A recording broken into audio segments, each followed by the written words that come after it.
Pak Lutfi posisinya peringkat 2. Peringkat 2. Nah, setelah tes SKB ternyata nilainya paling tinggi di antara pesaingnya yang lain ya. Satu sesi itu saya masuk 15 besar. 15 besar. Awalnya saya sudah pesimis karena nilainya cuma kan nilai maksimalnya 500. Ini jadi pas ngadepin soal yang sulit baca sholawat. Ya, baca sholawat. Setiap soal sulit saya pasti baca sholawat dulu. Dan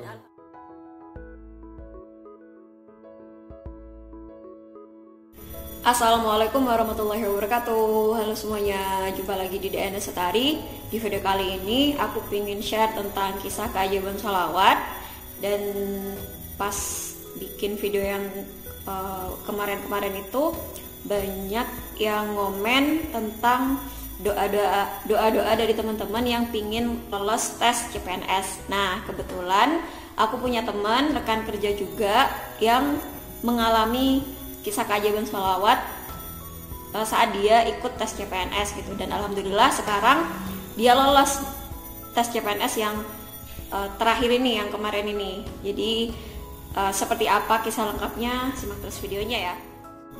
Oke, sekarang aku udah bareng sama temen aku, rekan kerja juga. Jadi beliau ini partner kerja ngajar di sekolah ini.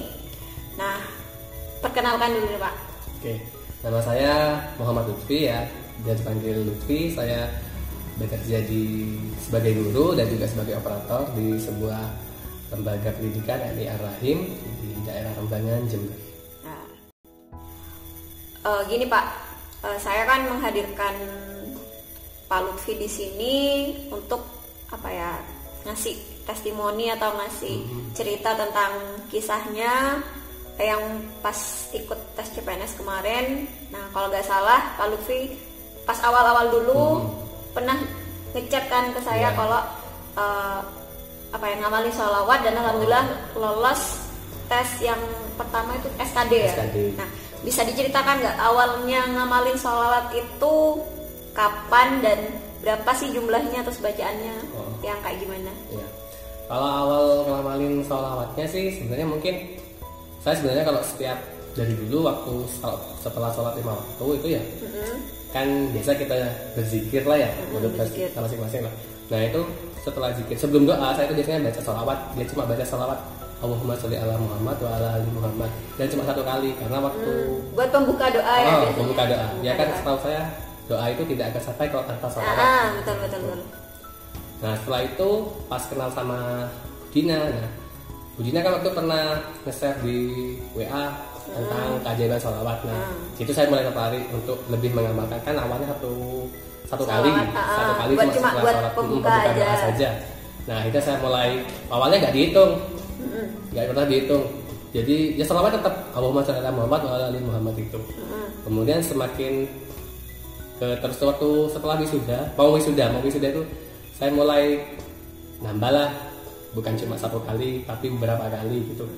Nah setelah mau daftar waktu tes SKD itu CPNS 2019 itu saya mencoba mengamalkan setidaknya awalnya 5 lah, setelah sholat itu 5. Terus akhirnya meningkat ya.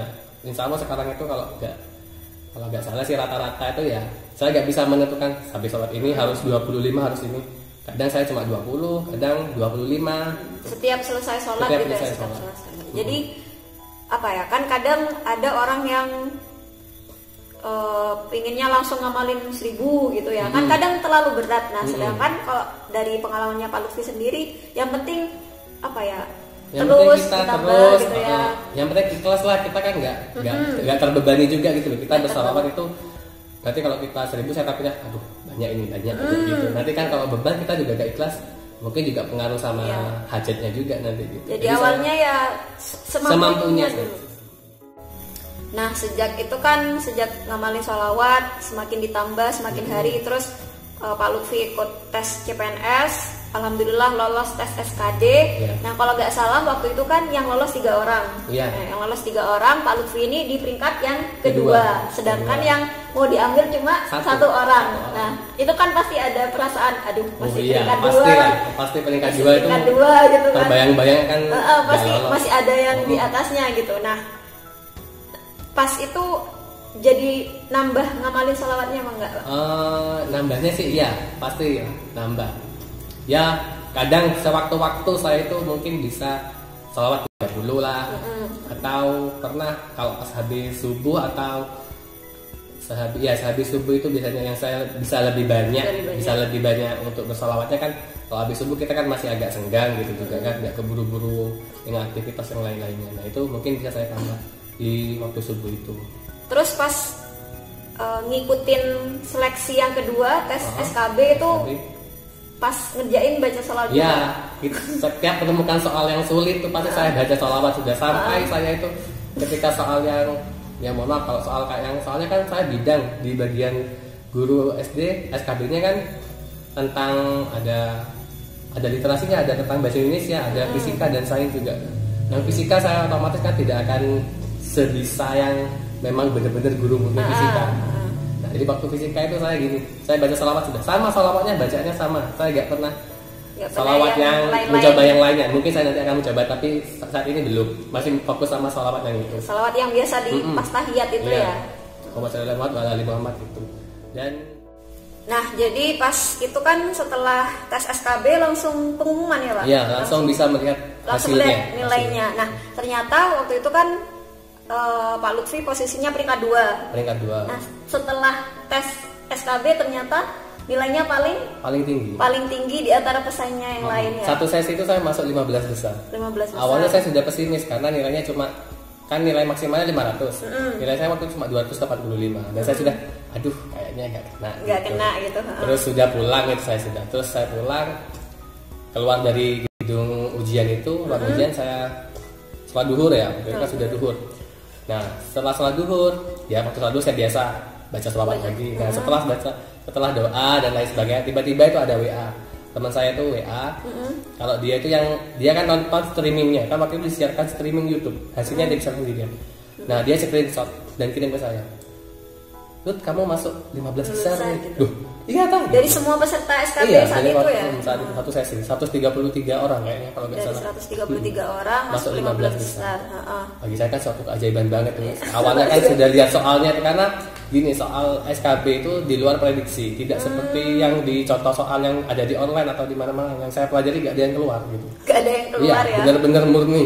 Benar-benar murni. Jadi pas ngadepin soal yang sulit baca sholawat. Ya, baca sholawat. Setiap soal sulit saya pasti baca sholawat dulu. Dan alhamdulillah pas pengumuman tanggal 30 kemarin 30 Oktober ya? Oktober alhamdulillah lolos. Jadi dari 3 peserta yang mau diambil mau diambil 1 yang awalnya peringkat 2 naik ke peringkat 1 pertama dan alhamdulillah sudah lolos ya. Alhamdulillah. Jadi ini bukti hasil pengumumannya yang kemarin itu. Ya. Oke, jadi selain ngamalin sholawat, di sini aku juga pingin share ke teman-teman. Mungkin di video-video yang sebelum-sebelumnya udah sering aku ungkapin bahwa apapun pekerjaan kita, apapun yang kita lakukan, jangan berorientasi untuk nyari duit gitu. Sama juga buat kita nih ya, yang sebagai guru honorer apalagi, jangan ngejar duit gitu. Karena apa ya, kalau kita melakukan pekerjaan kita dengan sepenuh hati, itu rezeki tuh bakal ada aja gitu. Nah, contohnya yang saya lihat gitu ya Pak, dari cara kerjanya sampean, dari apa ya, dedikasinya Pak Lutfi ke pekerjaannya tuh sangat tinggi gitu loh. Jadi emang selain ngamalin sholawat, kita juga harus apa ya, melakukan pekerjaan kita tuh dengan sungguh-sungguh, dengan sepenuh hati.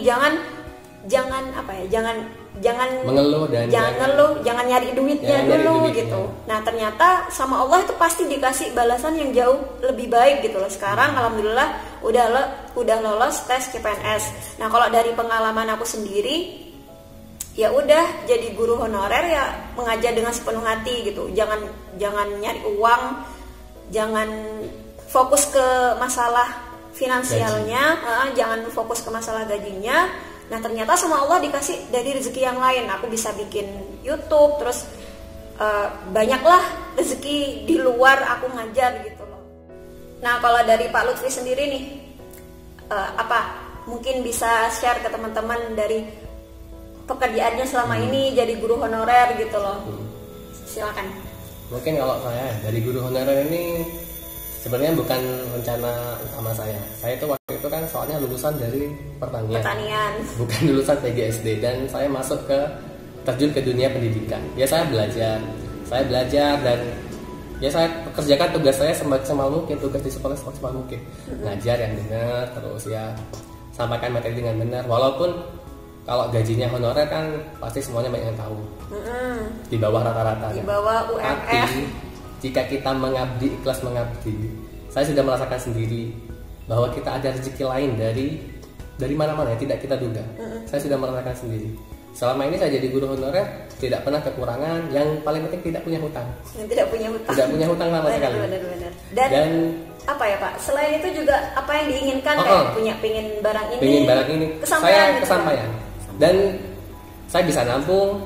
Bahkan guru honorer bisa nampung. Kemudian juga bisa saya ngelanjutin kuliah karena untuk linearisasi saya harus kuliah lagi PGSD. Dan kuliah itu saya biaya sendiri. Dan bisa menyelesaikan sampai wisuda. Dan setelah wisuda itu saya ikut CPNS dan ternyata langsung lolos. Pertama kali percobaan, alhamdulillah langsung lolos. Jadi itu mungkin ya pesan kita. Apalagi nih tak lagi 25 November Hari Guru. Jadi kita sebagai seorang guru gitu ya ingin membesarkan hati teman-teman semua yang mungkin seprofesi juga kayak kita.